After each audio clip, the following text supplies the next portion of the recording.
సింధూర అయితే అర్ధరాత్రిలో చంచలమ్మ ఇంటికి వస్తూ ఉంటుంది. ఇక చంచలమ్మ గారు అనైతే పిలుస్తూ ఉంటుంది. అలా సింధూర వచ్చి చంచలమ్మ గారు అని పిలుస్తూ ఉంటే అప్పుడు ఇంట్లో నుంచి బయటకు వచ్చిన వాళ్ళు, ఏంటి రాత్రనక పగలనక మాకు నీతో నస, మమ్మల్ని ప్రశాంతంగా పడుకోనివ్వా, ఏంటి నీ నస అని చెప్పి అంటూ ఉంటాడు. ఇలా అనే టైంకి చంచలమ్మ అయితే బయటకు వస్తూ ఉంటుంది.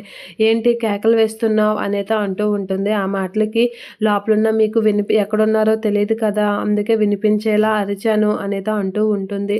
అసలు ఎందుకు వచ్చావు, ఈ టైంలో ఏం పని ఉంది నీకు అనేది అంటూ ఉంటుంది. ఆ మాటలకి సింధూర్ అయితే నాకు 2 లక్షలు అప్పు కావాలి అనేది అంటూ ఉంటుంది. అలా అనగానే కేశవ షాక్ అవుతూ ఉంటాడు. ఇక సింధూర అయితే నాకు 2 లక్షలు అప్పు కావాలి అని, డబ్బులు కావాలి అని అనేసరికి చంచలమ్మ అయితే, నీకు 2 లక్షల డబ్బులు ఎందుకు, అయినా నీకు 2 లక్షల డబ్బులు ఇస్తాను, కానీ ఒక కండిషన్ ఉంది అనేది అంటూ ఉంటుంది. ఆ మాటలకి సింధూరి అయితే షాక్ అవుతూ ఉంటుంది. అత్తమ్మ కండిషన్ అంటుంది ఏంటి, అసలు ఏం కండిషన్ పెడుతుంది అనేది షాక్ అవుతూ ఉంటుంది. ఇక కేశవ్ కూడా షాక్ అవుతూ ఉంటాడు.